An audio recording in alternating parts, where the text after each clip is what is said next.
In the last video, we saw how old man Henrik Len fell off the cliff Devil-S cliff, presumably stung by thousands of bees, crashed into the water below, and drowned. Now 3 weeks have passed since then. Timothy, who just can't seem to stay away from the crime scene, decides to take another look.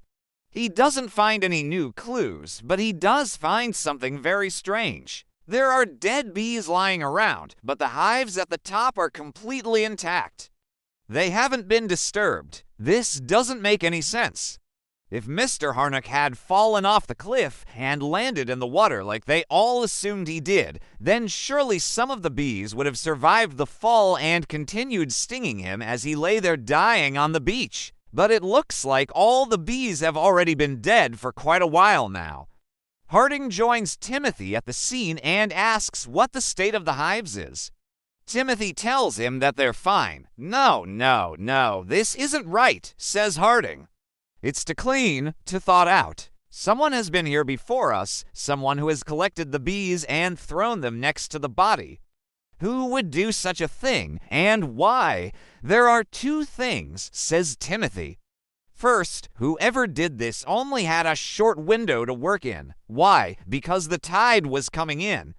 See, this is high tide now, but the tide goes out a long way. That means whoever came here only had a little bit of time before the water reached these rocks.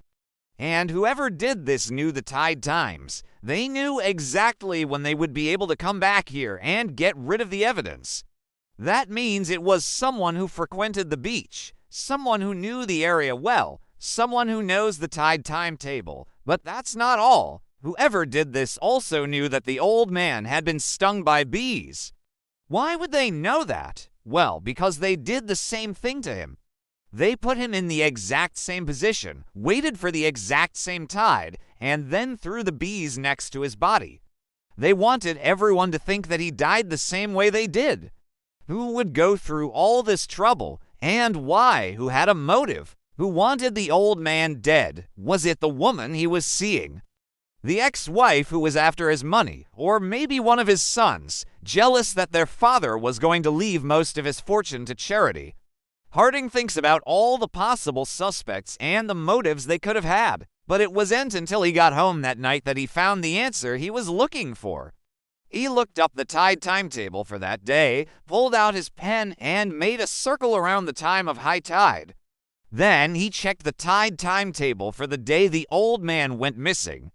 And there it was, the same thing, a circle around the time of high tide. Harding had a suspect. It was someone who had access to the cliff, someone who knew the tide times, someone who frequented the beach and had a motive for killing the old man. But who? Who could it be? Harding drives to the harbor. He needs to speak to the people who knew the victim, the people who could have wanted him dead. Maybe they'll give him the information he needs to solve this case once and for all. Meanwhile, Timothy watches a drone video of the crime scene. He sees the dead bees and the body and the untouched hives. But there's something else in the footage too, something that wasn't there when he visited the beach. A small silver ring, the kind that only a mermaid would wear. Could this be a clue? Could this lead him to the killer? Or is Timothy just deluding himself? Is there even a killer to find, or was it an accident after all? Thank you for watching.